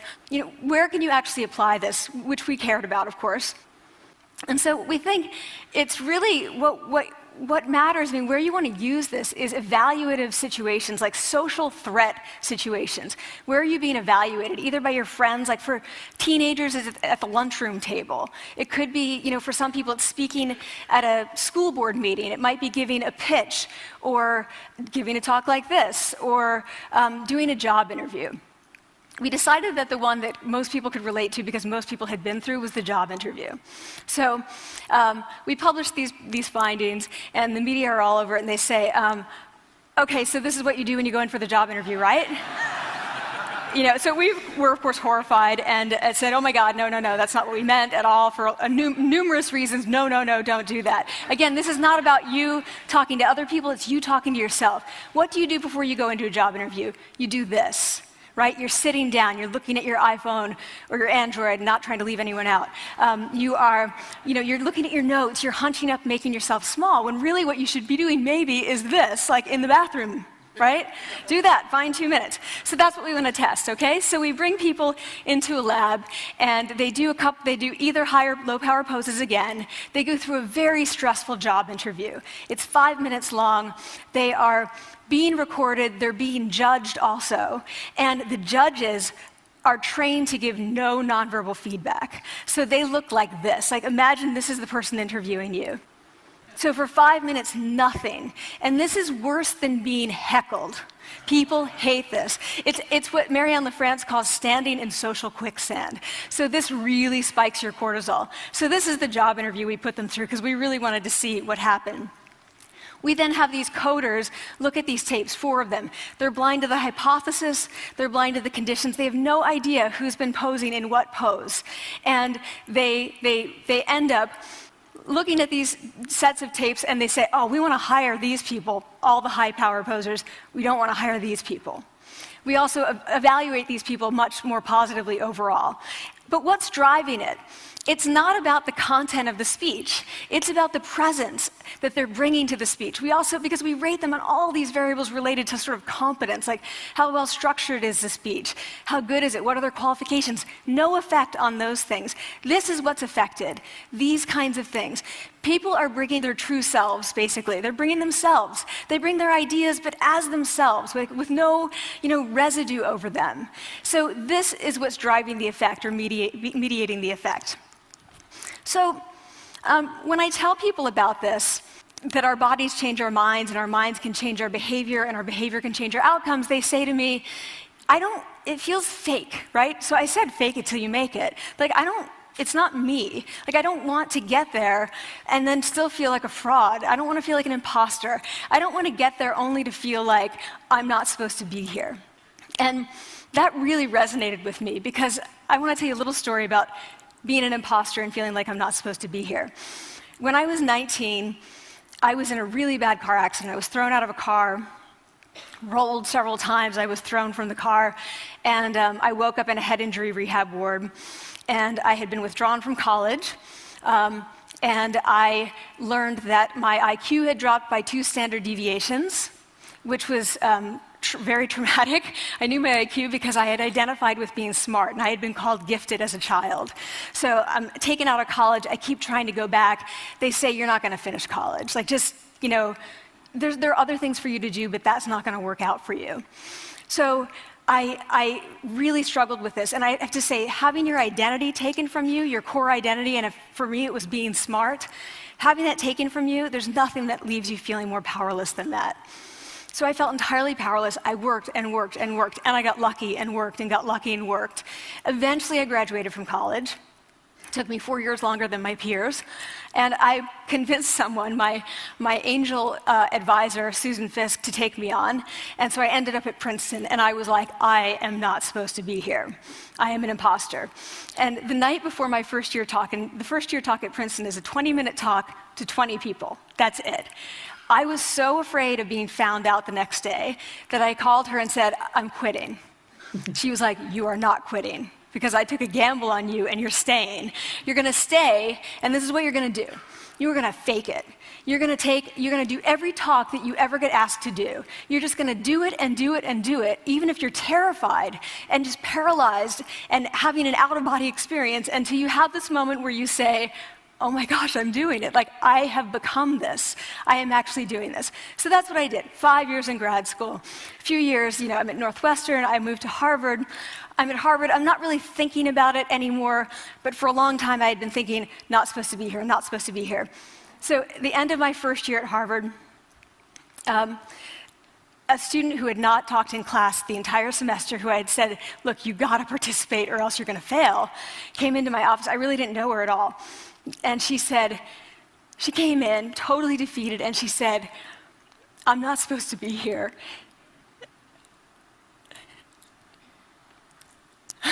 And that was the moment for me because two things happened. One was that I realized, oh my gosh, I don't feel like that anymore.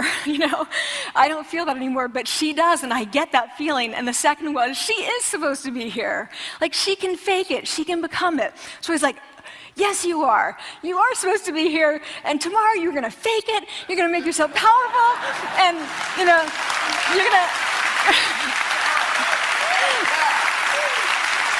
and you're gonna go into the classroom and you are gonna give the best comment ever. And she gave the best comment ever. And people turned around, they were like, oh my God, I didn't even notice her sitting there. She comes back to me months later, and I realized that she had not just faked it till she made it, she had actually faked it till she became it. So she had changed. And so I want to say to you, don't fake it till you make it. Fake it till you become it. It's not do it enough until you actually become it and internalize. The last thing I want to leave you with is this. Tiny tweaks can lead to big changes.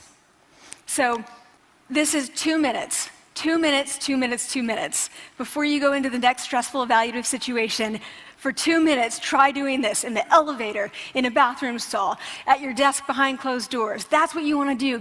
Configure your brain to cope the best in that situation. Get your testosterone up, get your cortisol down. Don't leave that situation feeling like, oh, I didn't show them who I am. Leave that situation feeling like, oh, I really feel like I got to say who I am and show who I am. So I want to ask you first, both to try power posing, and also I want to ask you to share this science, because this is simple. I don't have ego involved in this.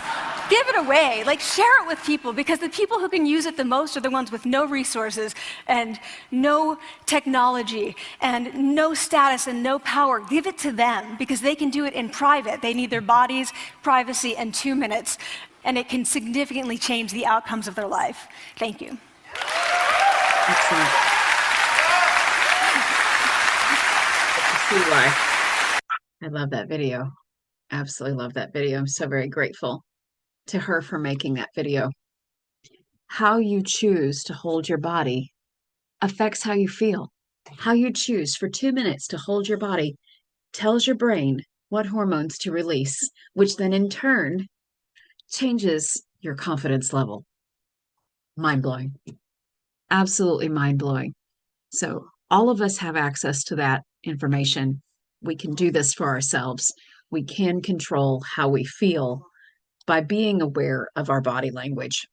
Now, the next few slides, these are just to show you that there is a ton of information out there on the internet for you. A ton. So much. This is what I'm showing you in the PowerPoint. It's tip of the iceberg. There's a bunch of information out there. But there's a guide right here on this page. You can click this link. It will take you to that guide. It's helpguide.org, articles, relationships, communication, nonverbal communication, a whole article on body language that's very well done. So let's make this even more practical. Let's talk about the job interview. Amy talked about that in her video where they did the experiment based upon a job interview situation.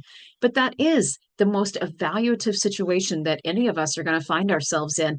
This is the crux of this entire class, is to bring us to the space where we are ready. Our argument is ready. We've made our life our argument. We understand how to use argument. We understand how to use our words. We understand how to do effective research. We understand the importance of opposing perspectives.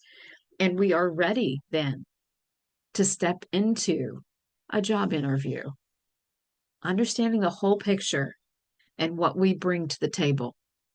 That includes tone and nonverbals, our body language, all of it together, the whole picture.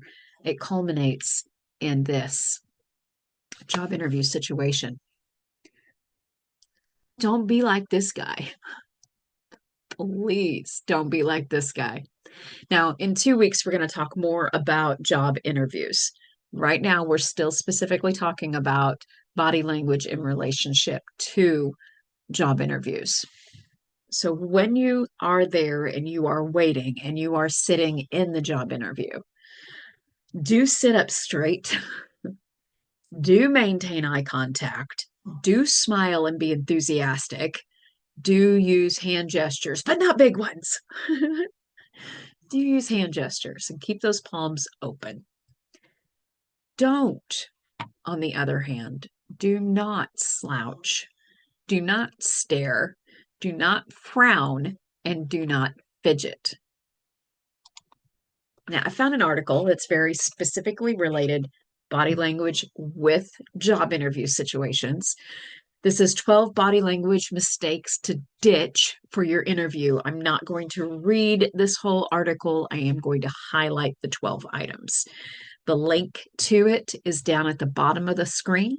It's from flexjobs.com, and you're more than welcome to go there and read this information for yourself. So, what are the 12? Number one, slumping. Don't slump. Watch your posture. Don't do this. Don't roll your shoulders forward. Sit up straight. Have your shoulders squared. Be ready. Show interest. Look alert. Be confident. Don't have wandering eyes, but don't also stare. Don't like, yeah, don't do that. That's creepy. But make sure that you're maintaining good eye contact. If there's more than one person in the room, make sure that you're moving eye to eye, that you're looking around to some degree, but don't stare at the ceiling or the floor or the table. Make sure that you're making good eye contact. Number 3, don't fiddle with objects. Don't play with things while you're sitting in the job interview. If you're like me, and right now, oh, there it is. I love this pen. It clicks. And if I let myself hold it the whole time, I would be playing with it, fiddling, playing with things. My sister-in-laws call me Tink. And I'm like, what? Why? And the older one, she says, Daisha, you're always tinkering with something. Well, I'm like, well, dang it, that shows a lack of self-control. That shows that I have some anxiety. I don't like that. But apparently, I'm always playing with something. In a job interview, I need to be aware of that and not tinker, not be playing with objects. Keep your hands still, together, calm. Clenching. Don't clench the armrest. Don't clench the table. Don't clench yourself. You want to come across as relaxed, okay? Comfortable, relaxed, but not like, slump in the chair relaxed. No, but sit up straight, maintain good eye contact, no clenching. Smile. Do not fail to smile. Smile is very important. I'm not going to read all of that there. You can read it yourself, but you want to make sure that you have genuine smiles. Number 6, don't have aggressive or defensive body posture. Don't be all getting up in their space. You want to stay in your own space, right? Straight back. Don't be getting into their business. Mind your business. But don't have aggressive or defensive body posture. So watch your arms, watch your legs, keep your feet fully facing who's talking to you, those type of things. No wild hand or arm movements. We talked about that already. You don't want to be doing any of this. Be calm. Number 8, shrugging. When they ask you a question you don't know the answer to, don't say, I don't know the answer to that question. And you want to have your head match your words. I don't know the answer to that question. But that's so much better than shrugging. Don't shrug. And don't be stiff. Don't be stiff. Unless they're stiff. If they're stiff, you want to kind of mimic their body language. But if they're not stiff, then have some fluidness about you. Being too stiff can make you appear uncomfortable or unfriendly. Number 10, don't lean backwards. You want to show that you're interested, so have that straight back. You might even lean forward slightly. Show that you are interested. This works when you're in relationship with people too, when you're having conversation. Lean forward just slightly. It shows interest. Number 11, don't sit directly in front of your interviewer. I think this one's fascinating. They say to sit at a 45-degree angle from your interviewer, that it's more visually pleasing. That one was news to me, but I like it. I like it. Don't be direct on. Have an angle to it. And number 12, don't touch your face. Don't touch your face during an interview. Sure, your nose might be itchy or you might feel an eyelash on your eye, but you should try to avoid touching your face since that makes you look like you're hiding something. Excellent article, great tips. Wanted to share that with you. Nonverbals are the key to success. Please keep in mind that your body language leaks through your feet. What are the feet doing? Look there first. So watch your stance and that of others. And there's a great article here, westsidetoastmasters.com. It is a book of body language. There's a link for that. Excellent information. Highly recommend. I also found this video, The Ultimate Body Language Guide, 37 Legs and Feet Movements Remastered. That one's remastered. Highly recommend that you give that video a little watch. This is one of those rabbit hole situations. I have a lot of links for you for videos here in this PowerPoint. I'm not going to play any more of these, but I am going to show them to you. You can look them up for yourself, or you can come here in the PowerPoint and click through them. Watch one at a time. So here we have Joe, who is a retired FBI agent, and he is going to give us tricks of the trade, things that the FBI is aware of and what they look for when they are working with criminals out there in the big wide world of FBI-dom. Also, here are a few of my favorites that I've been teaching throughout the years, just different body language situations. Here's the first one. Now, this just cracks me up. I think this ought to be a class project. I think we designate one individual to wear the Darth Vader mask, and then we all take notes on how the individuals that he sits next to respond to him. Yes. Look at this woman. Talk about tightly clenched. She's got a fig leaf. Her knees are pressed firmly together. Her ankles are together. Her shoulders are straight and back. She's got a lip compression going on. This woman is tense and she is unhappy. It's all over her. So great. What a moment. Now, in this picture, I would ask, how does this young woman feel about this young man? Maybe you guys are thinking, well, they don't look young. Well, to me, they do. But how does she feel about him? One time at Vatterott, when I showed this picture, I said, how does she feel about him? And one of the guy goes, ooh, she into him. And I said, and that's why you're single. The whole rest of the room busted out in laughter. It was hysterical. She's not into him. Look at her body. She's leaning away from him. She's leaning away from him and she's touching the back of her neck. That is something women especially do when we feel threatened or vulnerable. We will touch our necks. It's subconscious. Watch for it. Now, this guy, he's like all up in her business. He's like, can I have your number? She's like, no.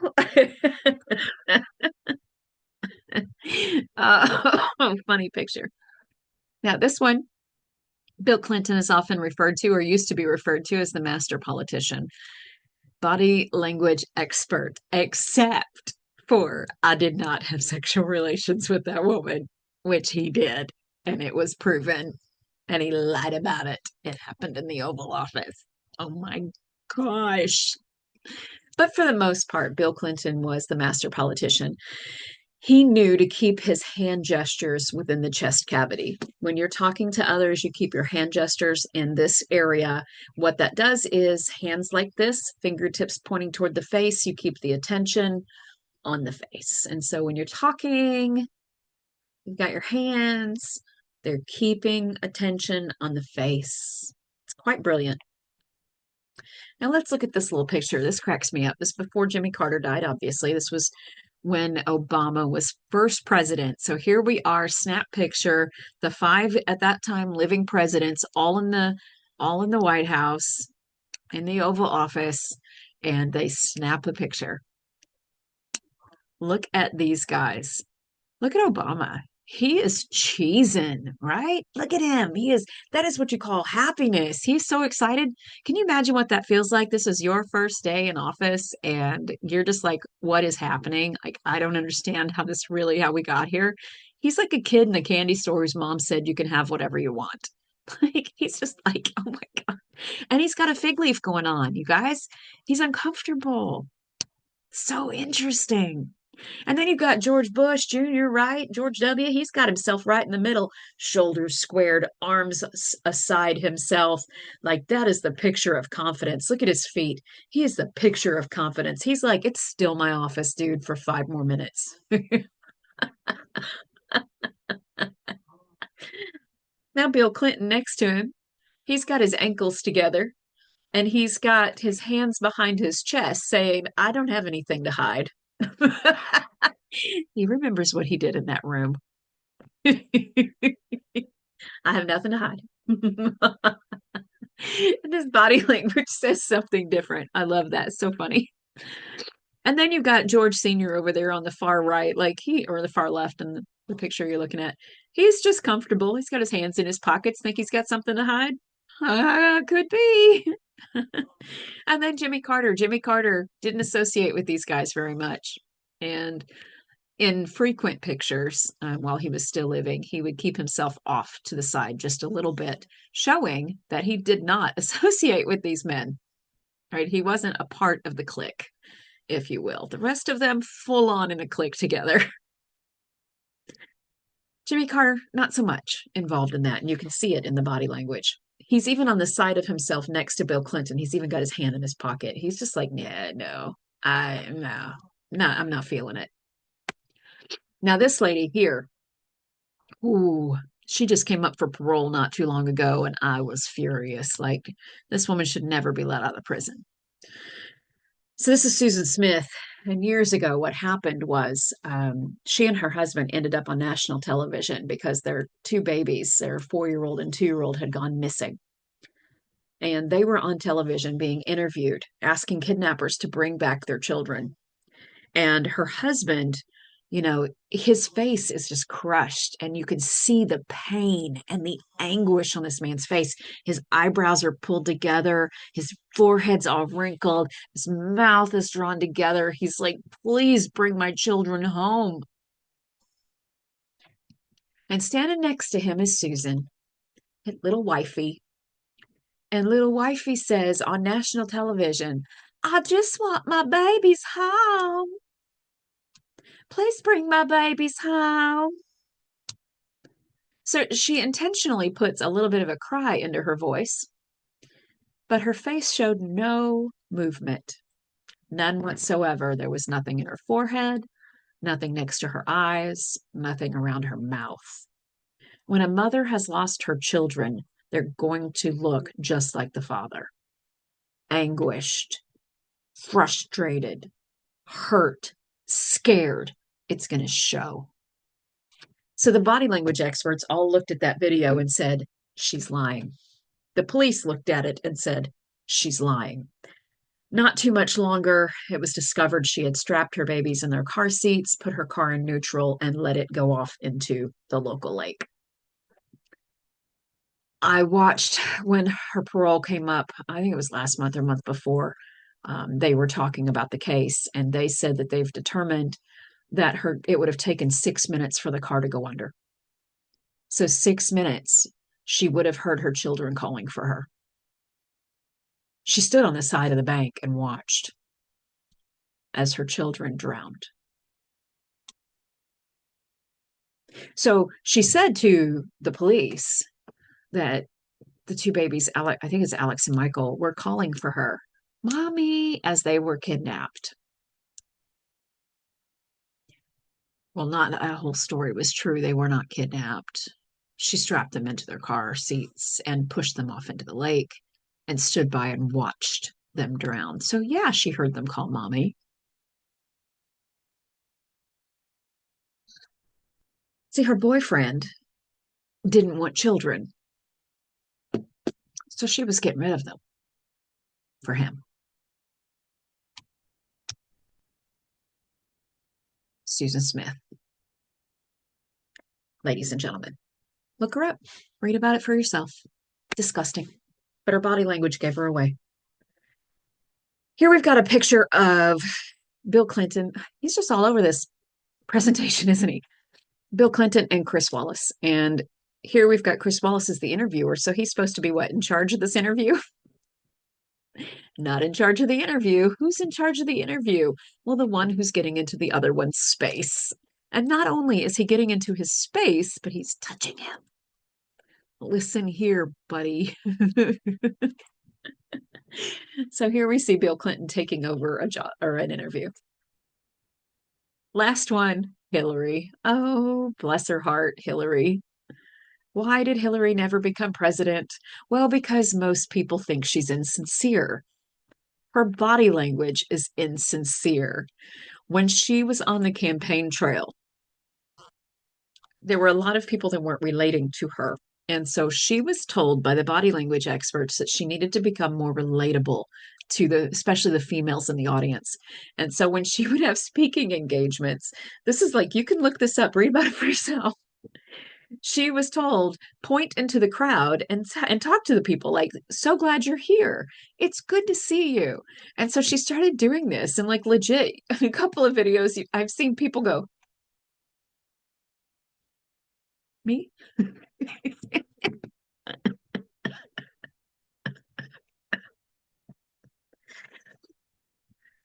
Oh, sincerity.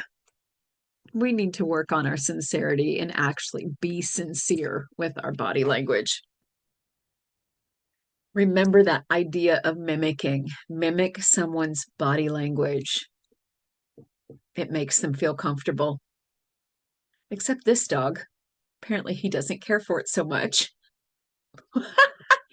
Now I want to show you my grand dog. This is my grand dog. It's my daughter and my grand dog. Watch my grand dog. He's not supposed to watch his mom eat.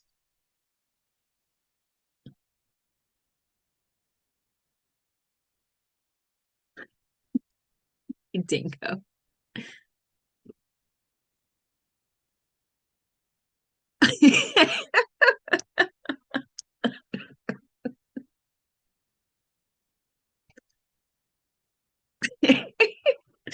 That's Dingo. That's my grandbaby. He's a precious little guy. We love Dingo. So, mimicking, very important when it comes to body language and nonverbals. So, there are nonverbal videos in abundance on YouTube. So many. Here's just a handful that I recommend. This is probably one of my favorites. I used to have this on DVD and showed it in my classrooms at Vatterott on a regular basis. This is called The Secrets of Body Language. It is a History Channel production. This is it through YouTube. Somebody videotaped it off of somebody's television and put it on YouTube. So I don't know if it's still there or not. The link hasn't disappeared, so it must still be viable. But excellent video. It's about 2.5 hours long. It's full of great information regarding body language. And what they do is these experts, they break down the body language of politicians and celebrities. It's a lot of fun. Here we have the behavior panel. This is a YouTube channel. Sorry, I've got some allergy issues going on. This is, like I said, they have a YouTube channel and it's all about body language. So there's so many videos, so many videos. This is one of those rabbit hole spots. If you're really interested in learning more about body language, this is a great spot to go to get as much information as possible. TED videos are great as well. They are reliable. They are academic based. This one's called Reading Minds Through Body Language. So it is Lynn Franklin. This one is The Key to Your Subconscious by Ann Washburn. It's also excellent video. Both of them are really well done. And then if you want to know even more, here's a link to body language videos on YouTube, but you can look that up for yourself. You don't have to go through here to do that, but learn as much as you can. Be the best you possible and fake it until you become it. Thank you, Amy Cuddy. Love that. So much information. Our nonverbals are vitally important, all the way from our tone of voice, which is 38% of communication, through our body language, which is 55% of communication. only 7% are words, or is words, or however we want to say that. 7%, that's it. And yet that's the part we focus on. We get it backwards. So hopefully this talk today has helped you think about how to do things differently, how to move forward toward that success that you want. How can we get to that space? Well, we start with our argument. What are you presenting? Who are you? How are you coming across? Us, good stuff. Good stuff. I found this quote from Maya Angelou and I thought, this is it. This is everything. Love this. In a nutshell, here we go. Professionalism. I've learned that people will forget what you said. People will forget what you did. But people will never forget how you made them feel. Good stuff. You can think about that throughout your own life. People that have made an impact on you, it's because of how they made you feel, how they challenged you. I have people like that in my world that were a challenge for me, who made me feel good. We don't forget those people. So, what kind of a person do you want to be? So, our homework at the end of week 13, because that's what this is week 13. Wow, how did we get here? Holy moly.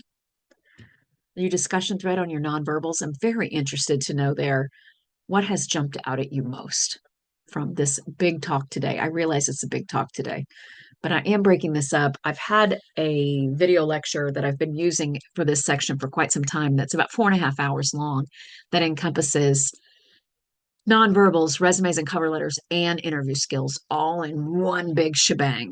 But this time I'm breaking it up. It's going to be over 3 videos. So this is our nonverbals. And I hope that it has been beneficial for you. I'm looking forward to your discussion threads and reading what you have to say. The next thing here is SA4.